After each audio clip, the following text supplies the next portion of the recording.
In the case of an emergency, please be sure to fit your own mask before assisting others.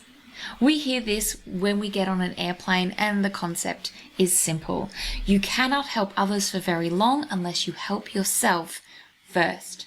I've also heard this in parenting context, and I've nodded sagely, knowing that I would go home and do exactly the opposite. But I'm making changes for my family, for myself, for my sanity. My name is Belinda Weaver. I am a copy coach to aspiring and working copywriters, helping them supercharge their income, create financial stability, and most importantly, avoid career burnout. I believe the whole point in being your own boss is to create a job that's better than the one you left, and that enjoying the journey of your work is more important than how much you earn. I'm also a mum to 2 girls, aged 8 and 4. I'm a wife, and I am the living idol for a pug named Fenris.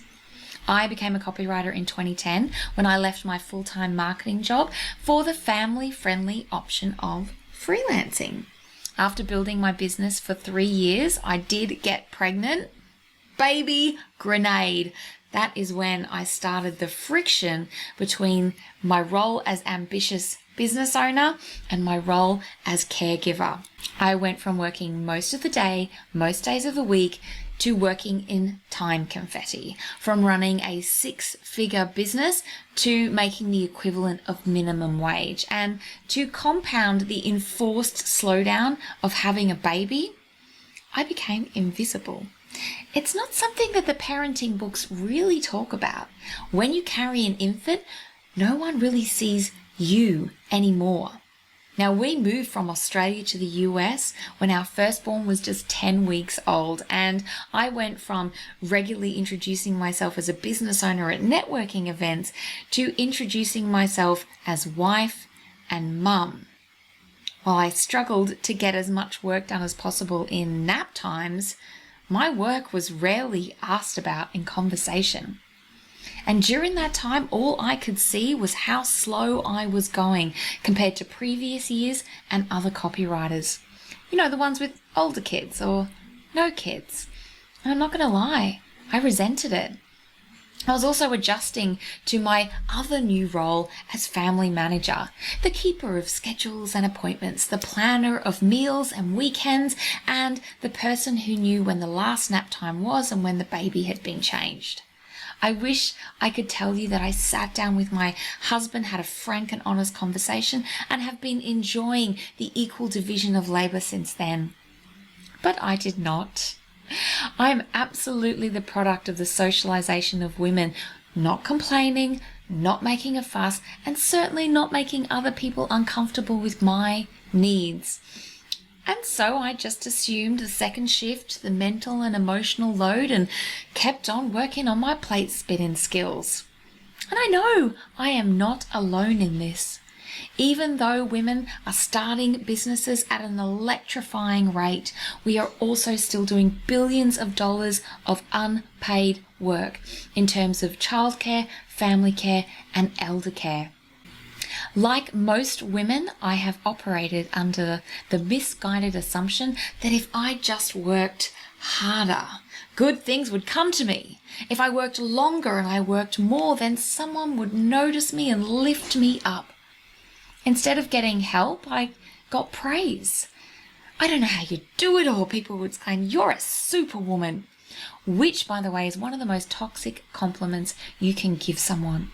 Because even though I know I shouldn't have, I did have some perverse sense of glory around that role of saving everyone.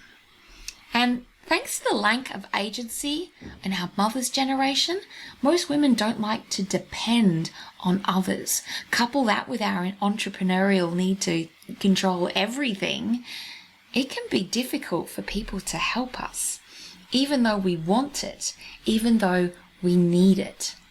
And so it turns out, rather than helping my family, I spent years training them to depend on me. Enter 2020 and the pandemic. Now, a survey done by Pew Research Center in the US in October 2020 revealed that 6 months in to the pandemic, 6 out of 10 women said that having childcare responsibilities was somewhat or very difficult. Yeah, you could say that. I mean, our house got dirtier twice as fast with everyone home and seemingly hungry all the time. In amongst speaking at events, helping other people pivot, and launching a course and coaching copywriters, I was helping my then 7-year-old log on for distance learning and keeping my 4-year-old out of the dog biscuits. I made sure everyone else had their masks on, except for me. But there aren't any medals for being superwomen. No parades, not even a chilled glass of champagne that someone thought to bring you. In 2020, I decided I needed to stop lurching from one kitchen breakdown to the next. I wanted to enjoy myself. I wanted to laugh and daydream and be spontaneous. I wanted to be interesting and vivacious. I wanted to live my life in the way I saw other people living theirs. But that's not what you get when you do all the things for all the people. Now, as my kids get older and I gain some perspective on my life, I understand that I am not defined by my work and that career success is only one kind of a success. Also, vague and ever-changing revenue metrics promote a hustle culture that has us feeling behind before we've even got started. And we need to rewrite that narrative and empower people to help us if we don't want to zoom past the best bits of our lives. That's what I've done for years. Apparently, working harder and doing more isn't the answer. Waiting to be noticed and rewarded and helped has actually kept me on the sidelines of my own life. Rather than raging at my husband for chilling out on the couch, I took a long, hard look at the choices I was making for myself every day.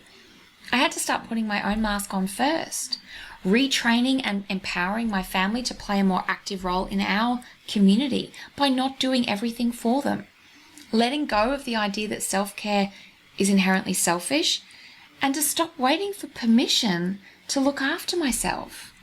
Rather than crying for help on the kitchen floor again, I just started making time for myself. I sat down and read for minutes at a time. My kids are now learning that if I have a book in my hand, I am not available, and there is a whole other adult in the house who can help them. I started and still go hiking every second Sunday, but rather than requesting permission for everyone, I just declared my intention and went. I suggested to my husband that we split the cooking and asked him which nights he wanted. I chose to walk the dog instead of quickly checking my emails while dinner was being cooked and shutting down my laptop to mark the end of my workday. I'm building my muscles for self-care, one action at a time, and that's what I want you to do too. Is my life perfect? Absolutely not. I still carry a lot of the emotional and mental load for our family, but I am recruiting help.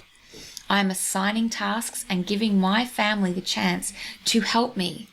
I'm also showing my daughters that self-care is not selfish, that prioritizing myself actually makes me a better human and definitely a better mum. I'm also dismantling the limiting mindset that has stopped me from believing that I could achieve more without working a butt ton of extra hours, and that I had to work all those extra hours in order to be successful. Because it's not the hours I put into my business that brings in the dollars, it's the quality of thinking and decisions I make. My emotional robustness is a result of my ability to take care of myself, and it's a key asset of my business, one that I need to invest in. When I accept that I can't get all the things done, then I need to prioritize. So which things need me most? What can someone else do? And what can be ditched altogether? Your success is way beyond how much you earn and how much you look after others. It's in how much fun you have, how many hobbies you spend time on, in your spirituality, in your sense of self. It's in having a healthy body and laughing with people you love. It's having time to sit and think and having someone else bring you a cup of tea. Now, if this feels aspirational to you, Know that small changes can lead to big results. I wish I had started earlier, but it's never too late. Don't wait for permission to make changes. Let go of being superwoman and let your village do their bit. In small moments and big. Make choices that prioritize you. Put your own mask on first.